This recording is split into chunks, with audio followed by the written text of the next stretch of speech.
African players are really underrated. Yes, 100%. They are really, 100%. really underrated. They brought out a list yesterday by GDC Media. GDC Media brought out a list yesterday saying the best 100 players in history. And when I look at the list, the first people that was stopping was Messi and Ronaldo. No arguments. No arguments. But when I went through the 100, I did not see one single African player on that list.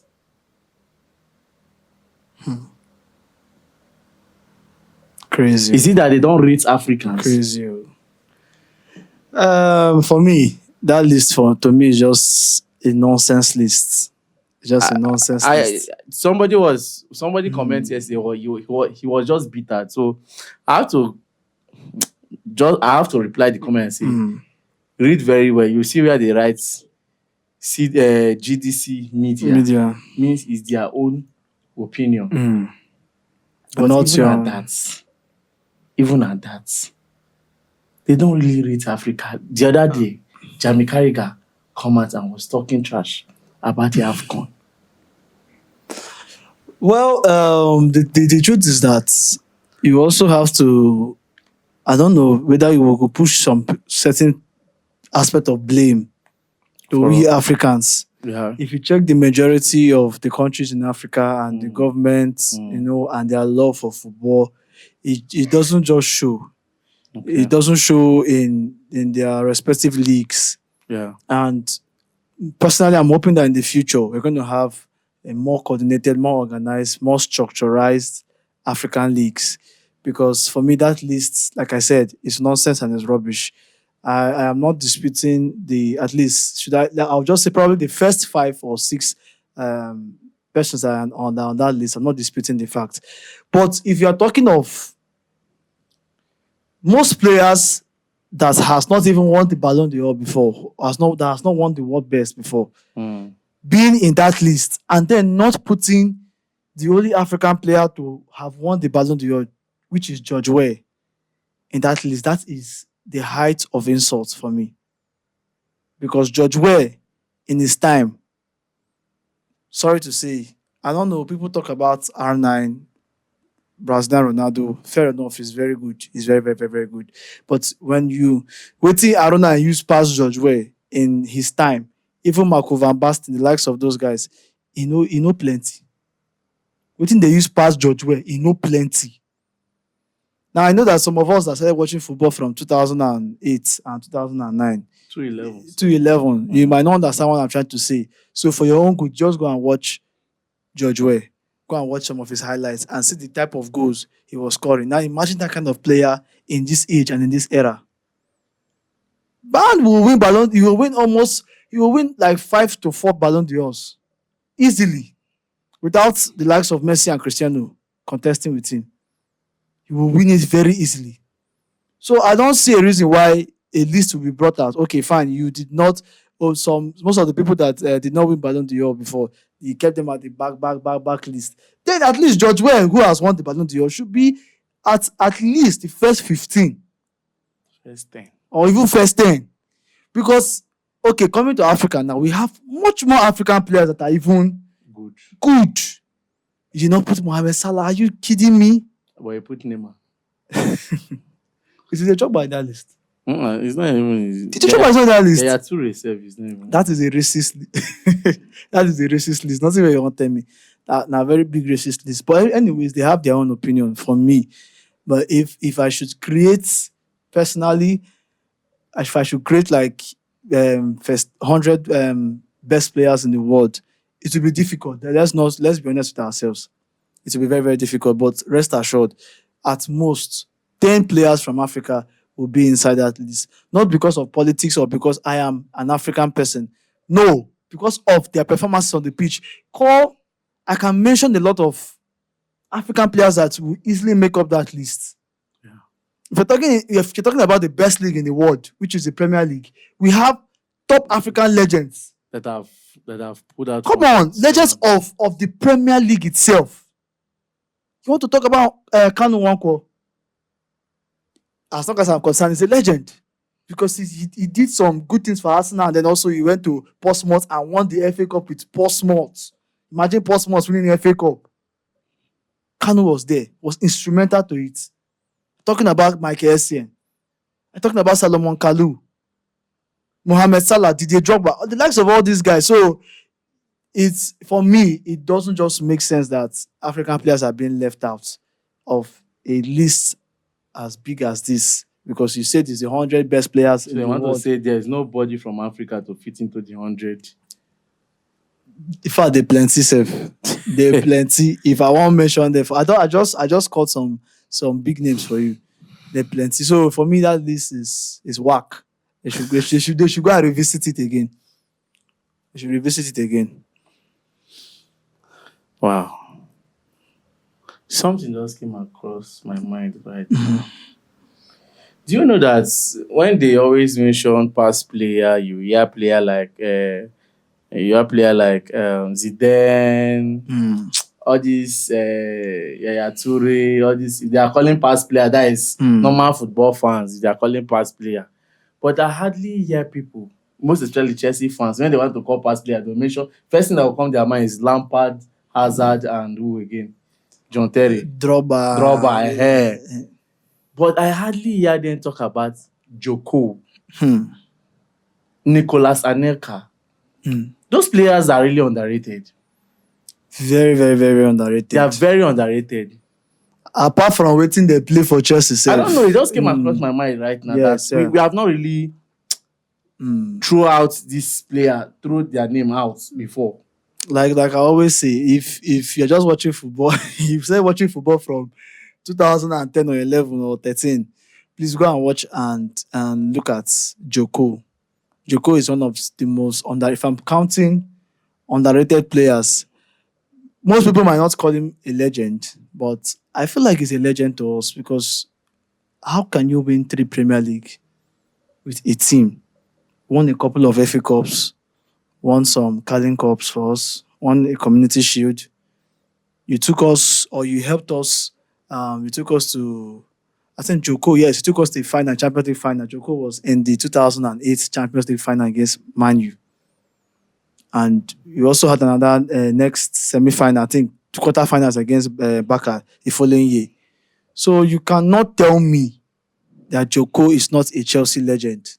When you talk about one of the best attacking midfielders and 10s that Chelsea has produced, you cannot avoid Joko. For me, in my opinion, I feel like Joko is better than Joan Mata, better than the likes of Oscar. Joko was really instrumental. was very good. It was very good. When you talk about it, just his style of play was just somehow similar to Eden Hazard to me. Yes, it was similar to, just like Hazard is a better dribbler, but Joko knows how to run with the ball. He knows how to also position himself. It was one of the good things that I had for Chelsea. So Joko, legend, absolute legend for me. Talking about Nicolas Anelka, over the years, no be saying that just Chelsea wey start from. He don't play for Arsenal. He don't play for big club. PSG, Real Madrid, Abba. That guy, everything they call himself. But he spent more time in Chelsea. Yes. He spent most of his time in Chelsea. So, but he still performed even at Chelsea. Coming at that age, he still performed. He helped Didier Drogba one way or the other. Exactly. So, I don't know. People just disrespect legends, and not just that, because they are legends. You have to also compare what they did in the pitch, what they did for the club. So those magical moments, those things, guy, is not, you rarely see itself in today's football. You rarely see it. So Joko and Nicolas Anelka, top legends, absolute ballers of the game. That's why I'm surprised. Club like, I don't know whether it's Everton or Newcastle, don't really talk about Dembaba. Is it Everton that Dembaba play for? It's Newcastle. They don't really talk about Dembaba, but Dembaba was very instrumental to Newcastle. Dembaba. Before coming to Chelsea. Dembaba. No, we don't need mentioning. They're plenty. But anyhow, but truth be told, people should stop underrating Joko and Anelka. Yeah. Those guys they did well during their time. they played major role in the success of Chelsea. Jacob single-handedly, or let me not use the word single-handedly anyways, but He was instrumental. I think that was the first Premier League trophy that Mourinho won for Chelsea. He was the one that scored the winning goal. I think that was against Manchester United during the last game of the season. He scored the winning goal that won us that trophy. So that kind of person, wait till you want to talk again. And it just pisses me off when we mention Chelsea legends and we don't fix these names inside. As in The people where they do the main thing. I don't know if he wasn't, maybe that time he didn't know the ring like that. But if I thought social media, Abi go say injury where the I know say Joko na that type to maybe they get injury small. where they fluctuate. But even at that, you cannot write him off. Can't write him off. Can't write him off. You understand? All right. Talking about our current situation right now, Chelsea, they say that Chelsea insists on this point. Maresca is untouchable. A key part of the project, with the club are very happy to continue with him no matter what happened in the final months. Owners, managers, players all trust him. He's very different to Pochettino. Well, I don't see how this is different to Pochettino, first of all, because Pochettino was just looking out for the best for Chelsea. It was just an issue between the owners and him. The owners not trying to give him some higher hand in the team to make some decisions in the team. Yeah. So, but for me, like I always say, it doesn't make any sense to sack Maresca now. It doesn't make any sense to sack him. But if need be, we are Chelsea. You have to make the hard. One thing about Chelsea is that we always make, when it comes to making the hardest decisions, the ones that hurt everybody, you do it, and it's for the betterment of the club. So I don't believe in what these owners are saying. To me, I don't believe in it because now I am okay with Maresca simply because he has put aside some certain levels of, or even some rubbish talk he talks on the media. And he's coming out to say, okay, we are focusing on the top four. There is no coach that will be perfect. There's no coach that will not make mistake. But when you make the mistakes, sometimes take responsibility for it. Make changes when due. Make those right changes, and change your mentality or improve your mentality as a coach. But when you are now, adopting the latter, or you are just doing something different. When we go 1 game, 2 game, 3 game, 4 games, 5 games, 6 games, and there's no results, there's no point. We'll call for your sack. We'll pressure for your sack. So now there is no point. There's no point in sacking Maresca. Let's just maybe see how let's see out this season and see how next season is going to be. Early next season is going to be like. All right. And lastly, Chelsea are still interested in signing the Crystal Palace centre-back, Magay. English people, I get problem with on now. I want to know this. But I love you guys. It's just they have this fluctuating. Yes, I like football. A flexible centre back. I like a flexible centre back. Okay, that means Magay is stiff. He looks stiff to me. I don't know. He looks stiff. Maybe most English. I don't fancy English defenders. A centre back partnership of 2 English players. Okay. Like if we sign Magay, for example, definitely we have somebody like Magay here and Levi Kowi, or you have somebody like which other English defender do we have there?